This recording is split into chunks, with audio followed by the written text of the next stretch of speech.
All right, so here it is, 1999 Jeep Cherokee. As you can see, it's got the front Nate's 4x4 bumper with the clevis hookups and receiver hitch. It's not painted, so it is a little rusty, but it's just surface rust. You could sandblast it and paint it.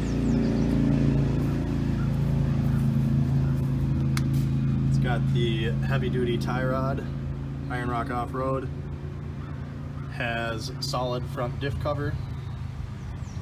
Rough country 4-inch lift with, I believe, 1 3/4. It might be 2 inch. I'm pretty sure it's 1 3/4.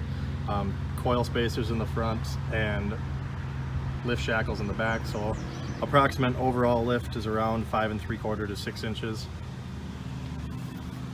It has Krager D window 15x8 wheels, 31x10.5 Goodyear Wrangler Duratrax.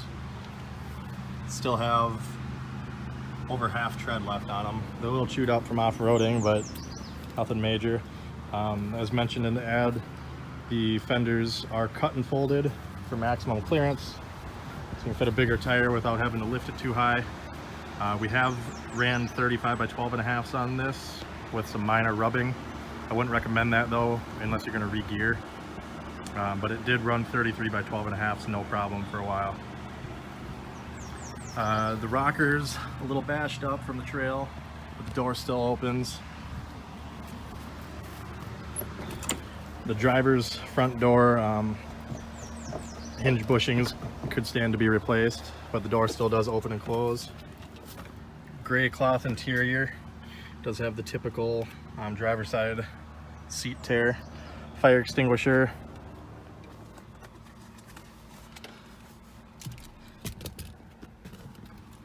Just under 130,000 miles.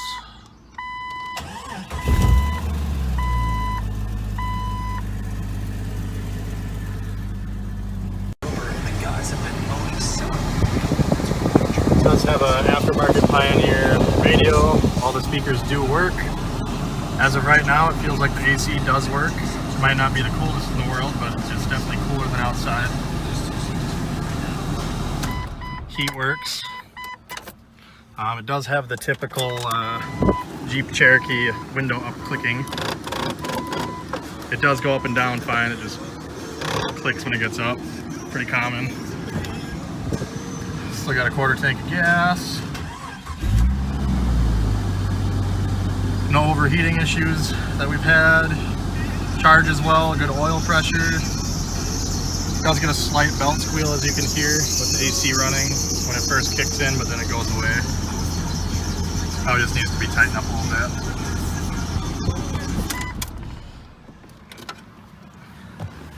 Alright, coming back more. The driver's side rear door, there's a small issue with the latch. It takes a couple tries to latch it. You can see this button's not coming out all the way, so I think something just needs to be lubed behind there, but it does still latch. Again, the cut and fold in the rear with the 18 or 8x15s and the 31x10.5s.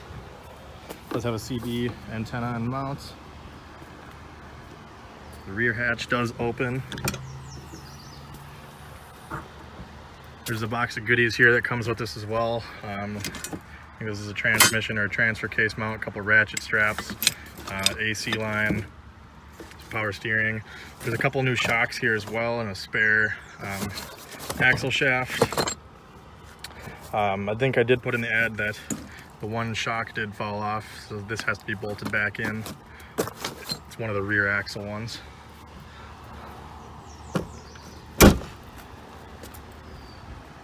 Hatch is in pretty good shape. A little bit of rust on the bottom, a little bit of rash on the side here, nothing too bad. Again, Nate's 4x4 rear bumper, a little bit of surface rust due to not being painted. Receiver and the clevis hookups.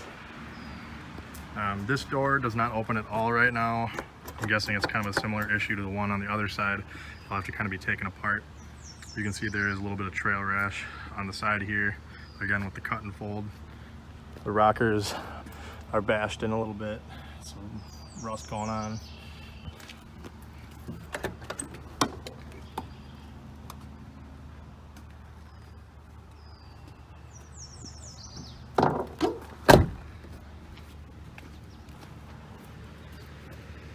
Does still have the 7-way trailer hookup, and then a Tompkin gas tank skid plate with solid rear diff cover. Also did the ZJ Grand Cherokee disc brake conversion in the back, so it has a lot better stopping power for off-roading as well as on the road.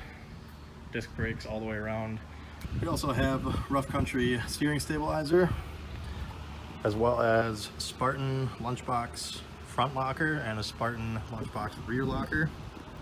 So it's fully locked, but it can be streeted.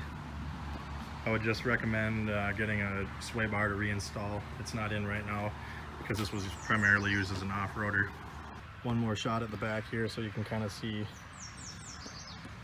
just a little bit the trailer ash there.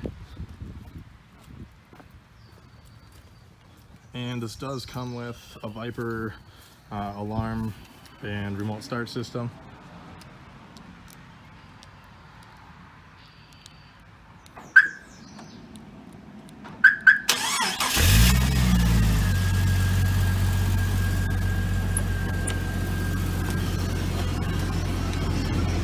However, there is something drawing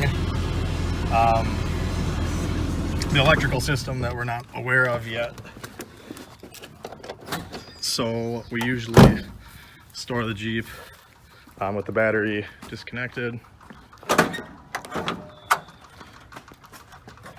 Just unhook the positive and shut the hood. Jeep also has a CB that comes with it,